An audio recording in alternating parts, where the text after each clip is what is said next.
When selecting team compositions, pro Overwatch teams put much more thought into their lineup than simply selecting a 2-2-2 setup. Some players think that just because you have 2 healers, 2 tanks, and 2 DPS, your team composition is fine. Really, you've done the bare minimum required to have a viable composition. In fact, your 2-2-2 setup may not be very viable at all. If you want to build a team composition that maximizes your chance of winning, you need to start thinking like the pros do. Hi, I'm Forrest for Faulty Lid, and today we're going to be talking about how to build a winning team composition.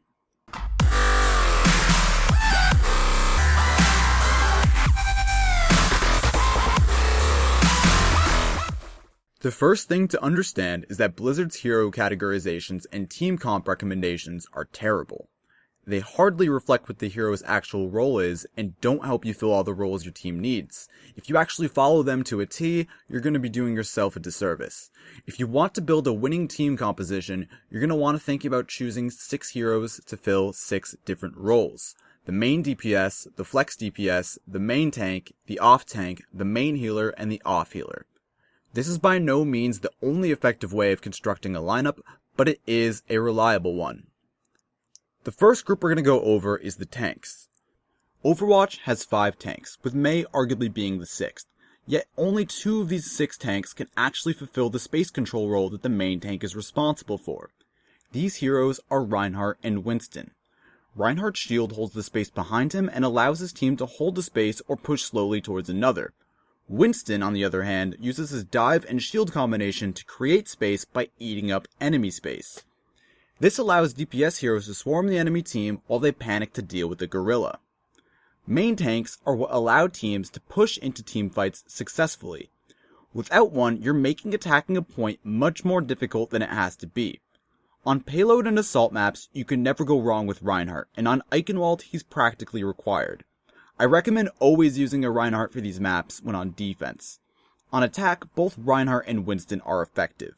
For King of the Hill maps, Winston has been the pro staple, but I've seen Reinhardt selections since the rise of Ana. In a competitive match, make sure you have at least one of these main tanks. The off-tank slot is filled by one of the game's tank DPS hybrids. What makes them off-tanks is that they have more health than a standard DPS, but lack the shielding needed to generate push on attack or hold chokes on defense. This role can be filled by D.Va, Roadhog, or Zarya, but I'm gonna let you in on a secret. The best off-tank is Zarya. No, that doesn't mean that Roadhog and D.Va are bad. No, that doesn't mean you shouldn't play them. But Zarya is the best off-tank because she's so good in every situation on every map. Zarya has no hard counters and is actually a counter for the other 2 off-tanks. Her shields can make critical saves on teammates and yourself. She can DPS with the best at full charge, and her ultimate is a powerful companion ultimate for teammates. She does a little of everything and does it all well. Good Roadhogs and good D.Vas can be very effective, but right now, these heroes are a little bit more situational. As a side note, Winston makes an effective off-tank on defense if the enemy Genji or Tracer is wreaking havoc on your supports. The main heal slot is typically filled by Lucio or Mercy. Lucio's heals are effective at healing any chip damage your team takes, while Mercy is a single target healer. Even with the Mercy buff, it's hard to go wrong with Lucio as he's still incredibly powerful. Lucio's AoE speed boost and heals are practically required on King of the Hill maps. A good Mercy who can consistently be the last man standing on a team before resurrecting the whole group is viable across all game types. But that being said, I would recommend using Lucio for most maps and situations. Right now, there are maybe 2 exceptions where I lean towards Mercy. Using Mercy as your main healer on defense can significantly increase your team's ability to sustain defense. Again, that's dependent on your Mercy's consistent ability to hide and res, which is not as easy as it sounds. The other exception is on Eichenwald. As an attacker, breaking the chokes on Eichenwald is difficult and time-consuming. An early death on your team after you break through can ruin the whole push and reset all of your progress. Having Mercy here can help you get more out of each offensive opportunity. So overall, Lucio is the king of main healers, but Mercy can be devastating when used correctly. The off-heal slot can be occupied by Zenyatta, Ana, or Mercy. I don't always recommend using both Mercy and Lucio together in a team composition unless you know your teammates are good enough to make up for the team's low DPS. In Season 1, Zenyatta with his Harmony and Discord Orbs were the must-pick companion of Lucio. Zenyatta would focus heal on the teammates that needed more healing than what Lucio could provide, and at the same time, Zen uses his Discord on high-leverage enemy targets, allowing his team to tear through them. On top of his already massive utility, his ultimate is probably the best counter ultimate in the game. Even after a Season 2 nerf, he's a great pick for just about every situation. But what we have seen this season is the rise of Ana. Even after her nerf, her ultimate charge rate is still blazing fast, and this is going to allow her to have more ults per game than just about any other hero. An effective Ana can have better single target healing than Mercy and devastate enemy defenses with her nano boost on a Reinhardt or Reaper. I recommend experimenting with both Zenyatta and Ana lineups. Right now, Ana seems particularly suited to attack game types where her nano boost can break defenses, and Zen can be very effective on defense by using his ultimate to counter the attacking team's ultimates, but in the right hands they are both effective in all situations. You may find one suits the rest of your team's skill sets better than the other. An alternative to the off-heal slot is using a Symmetra on first point defenses. I find this is a risk-reward strategy. If your team is good enough to hold the point until her teleporter is ready, then she is worth it. Otherwise, a death of a single ally can easily start a snowball effect that wipes your team. Once your team is comfortable with the rest of their roles, experimenting with Symmetra lineups can be worthwhile. And now we get to the most overplayed and incorrectly utilized role in all of Overwatch, the DPSs. Far too often people pick these heroes and then attempt to play the game like Call of Duty. Using DPS just to get kills without supporting your teammates is not how Overwatch works and will not lead to winning, even if you have all golds. The other problem I see with DPS is that these players often do not change mid-match. This is a problem. This really can't happen. Your DPS characters are the primary way in which you will counter the enemy team, and be countered by the enemy team. If your DPS players are not prepared to be flexible, then your team is at the mercy of the enemy team's lineup. Be sure to know what counters what in Overwatch and switch heroes as appropriate. Your team will find success if you pick your two DPS heroes based on this principle.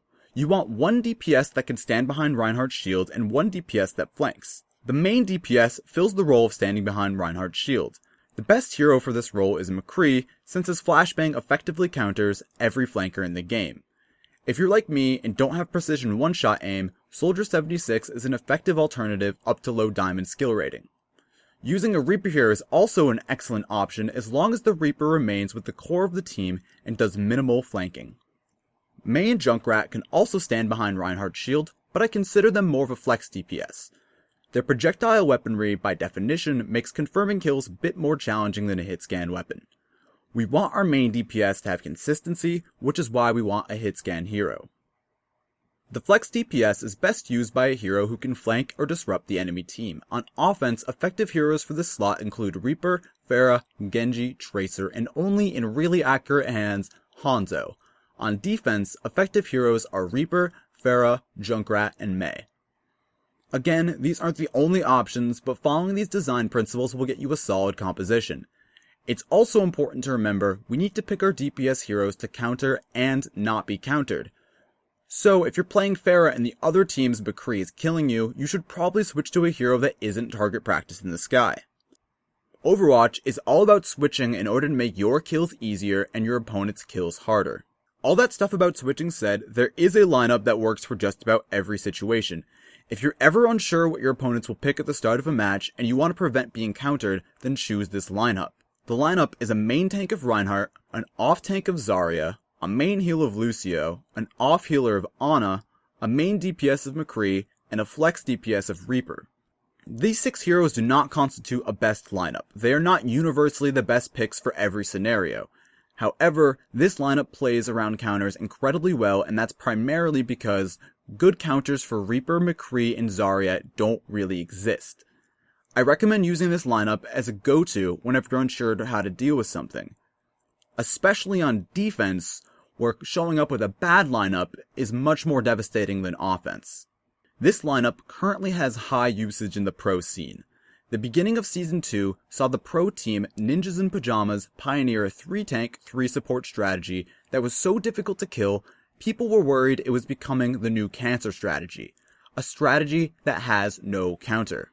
That is, until teams realized the full potential of Reaper and the Beyblade composition was born. Why is it called the Beyblade composition? Because teams use their Nano Boost on their Reaper. He activates his Death Blossom, and then let him reap. You're powered up. Get in there. Ana's ult stacked with Reaper's Death Blossom is currently the most devastating ultimate combo in the game. Getting caught in the carnage feels bad. The Beyblade strategy is actually a 5+1 comp. That means Reinhardt, Zarya, Lucio, Ana, and Reaper make up the 5. These heroes are always in the Beyblade composition. It's important to note that Reaper occupies the main DPS slot because in this composition, the Reaper does minimal flanking. He should always be with the core of his team so they can support him and he can protect them. The +1 in our example lineup was McCree because he's so difficult to counter, but really any DPS hero can fit this slot. I've seen pros favor Tracer here for a few reasons. She's got a fast charging ultimate that can be comboed with Zarya's Surge, she adds a flanker to the team, and she's a hit scan hero which is always great to have. However, she isn't the only option. Mei, Roadhog, Genji, even Hanzo can be viable in this slot. The point is to use the +1 as a DPS who can counter the enemy team. It's the lineup's one degree of freedom, so it's best used by whichever hero the situation calls for. Now you may have noticed there are several heroes not included. Their names are Torbjorn, Bastion, and Widowmaker. And that is because these heroes are not viable at higher levels of play. Really, they aren't viable at average levels of play. They only pick off unorganized teams that don't understand the game or don't build a team composition to deal with them. I do not recommend playing these heroes for anything more than a laugh. They don't have a place in the current competitive scene from platinum ranks upward. These are the compositions that I've had success with and I've seen other teams have success with. But if you've got more composition ideas, I'd love to hear them in the comments below. As always, please like and subscribe if you liked the video. This has been Forrest with Faulty Lid, and I'll see you next time.